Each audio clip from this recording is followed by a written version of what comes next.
आज गुरुपौर्णिमा नाही भाऊ नाहीत, पण मी 2 मिनिटाचा व्हिडिओ तुम्हाला बघायसाठी गेल्या वर्षीची केलेली पूजा टाकतो. भाऊंना आमच्या प्रत्येकदा बघा तुम्ही.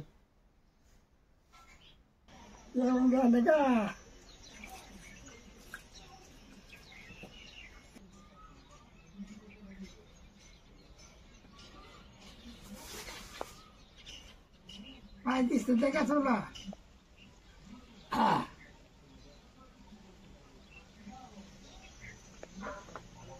तर आज आहे गुरुपौर्णिमा.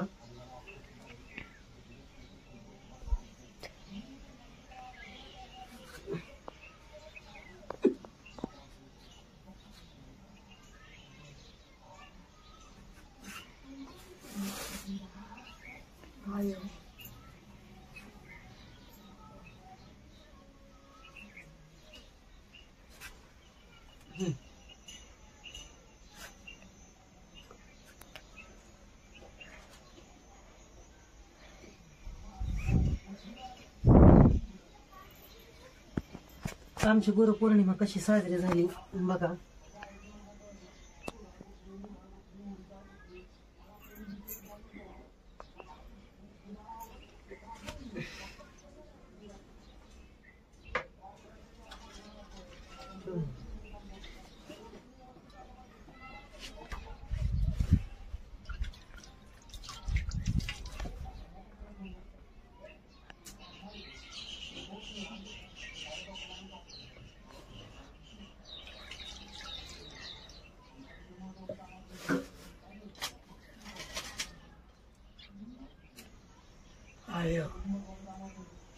भाऊचं जेवण झाले आता.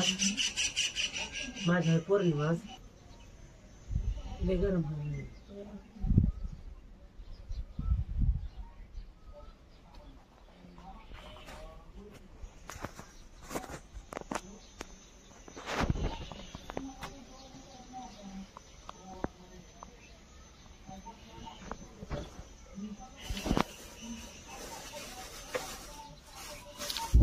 काय करायचं हात पुन्हा काय करायचं? देवाला घालायचं नाही, ती घातलं देवाला लागतात तुला कोण आलं ते.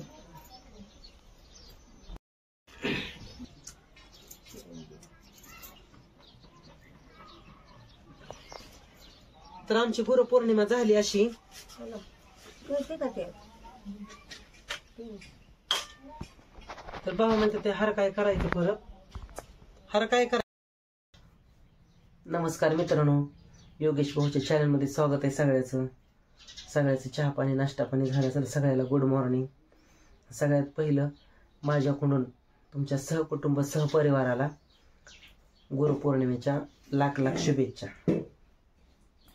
तर आज आषाढ महिन्यातली गुरुपौर्णिमा असते. गुरुला भेटायला जाते ती. माझं बी आहेत चेलं येत येतं, पण मी सांगितले जरा आमचे भाऊंचं असं झाल्यामुळं ते 4-2 जवळचे आहेत, ती येणार आहे ती. मग गेल्या वर्षी जेवण हे केलं, पण ह्या वर्षी काही नाही. का तर भाऊचं असं झाल्यामुळं, घर बी पाडल्यामुळं, जागा नसल्यामुळं मग काही नाही. मग आपलं दूध आणलंय, थोड्या वाल्या शेंगा आहेत त्या भाजायच्या. उपास असते तर सगळ्यांचंच. थोडं केळीचे वेपर्स किंवा लायलन चिवडा आणायचं, ते आपलं त्यांना फराळाचं म्हणून द्यायला. तर सगळ्यांसाठी शुभ दिवस. पण मला पहिले मी गुरुकडे जायचो. आई वडिलांचं आधी आईचं आणि भाऊचं पाय पुजायचो.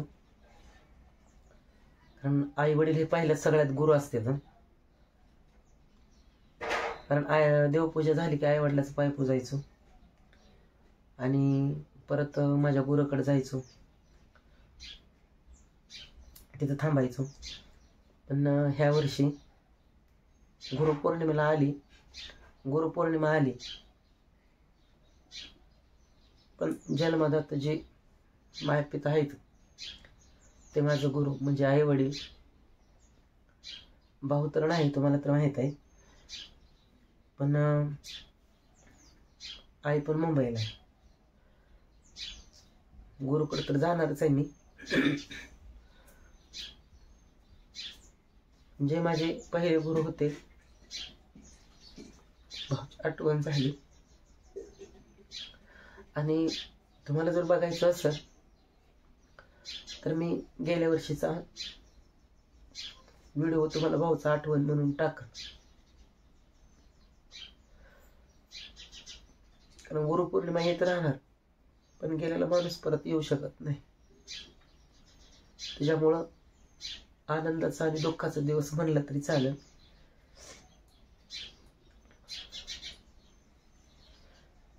कारण गेल्या वर्षीचा मी व्हिडिओ रात्री बघितला आणि आठवण म्हणून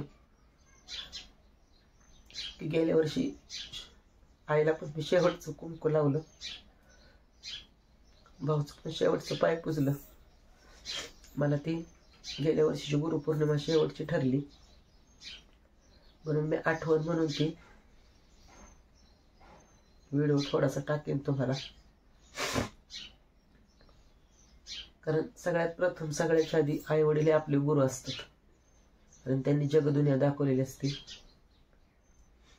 आणि गेल्या वर्षीचा शब्द मला आठवतो. खुर्च्या मी आणल्या आणि आई आणि भाऊला बसवलं तर आईन भाऊ म्हणलं, जे उठताना उठा येत नव्हतं, म्हणलं आता उठतोय पण पुढच्या वर्षी उठा येतं का नाही माहित नाही. पण गेल्या वर्षी तसं म्हणलं पण तो दिवस पुढच्या वर्षीची म्हणजे ह्या वर्षीची गुरुपौर्णिमा देवाने बघून दिली नाही. गेल्या वर्षीचा शब्द मला आठवला.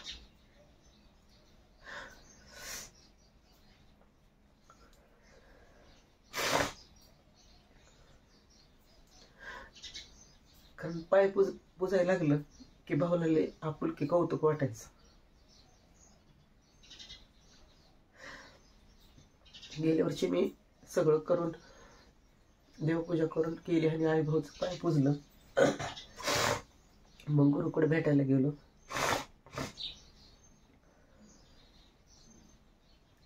पण ह्या वर्षी आठवलं म्हणून माझ्यासाठी थोडा दुःखाचा पण दिवस आहे.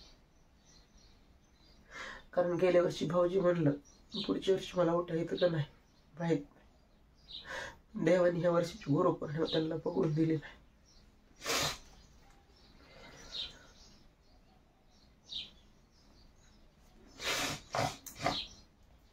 असू द्या मित्रांनो, मी आठवण म्हणून थोडस गेल्या वर्षीचा व्हिडिओ डाउनलोड करून ठेवलाय.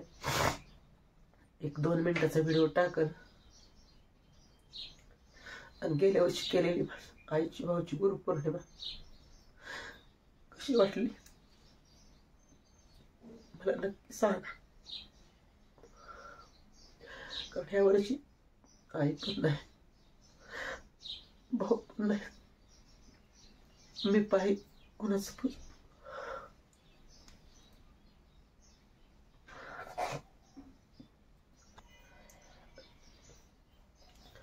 प्लीज मी भाऊंचा थोडा गेल्या वर्षीचा 2 मिनिटाचा व्हिडिओ टाकतो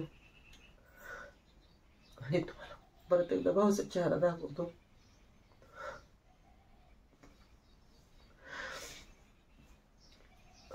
असू त्या मित्रांनो, परत एकदा तुम्हाला गुरुपौर्णिमेच्या लाख लाख शुभेच्छा. शेंगा दिलेल्या आहेत, हिरव्या शेंगा आणलेल्या त्या. म्हणलं कोण आली जवळची माणसं तर त्यांना थोड्या शेंगा भाजायला चहा पाणी करायला आणि थोडा लायला चिवडा किंवा केळीचे वेपर्स आणून माझ्या गरीब पद्धतीनं मी त्यांचा पाहुणचार करा. आणि ती झाल्यावर परत कपडे काही नाही पण गुरुकडे जाऊन मी माझ्या गुरुकडे जाऊन पाय पुजून येणार आहे.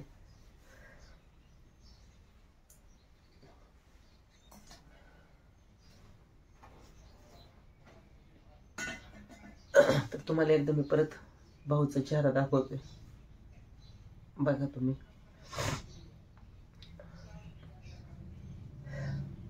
आणि प्रत्येकाचा आई वडील आणि ज्याला आई वडील आहेत त्यांनी मित्रांनो आई वडिलाची सेवा करा, आई वडिलाचं पाय पूजा गुरुपौर्णिमेच्या निमित्त. कारण असल्यावर किंमत कळत नाही, पण नसल्यावर मला आठवते नसल्यावर. हा माझा अनुभव आहे. त्याच्यामुळं आई वडील गुरु आहेत, आई वडिलाची सेवा करा.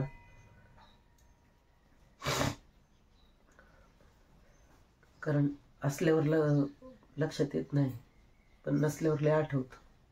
हा माझ्या जीवनातला अनुभव आहे. हुरद भरून येतं. आपल्या एवढे जन्माला जात नसते ते, पण ज्याच्यासाठी आपण केलेलं असतं त्या गोष्टीचा आठव होतो.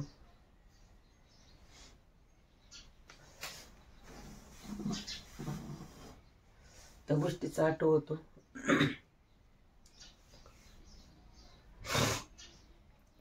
तर असू द्या, मी पाहूच 2 मिनिटाचा व्हिडिओ टाकतो.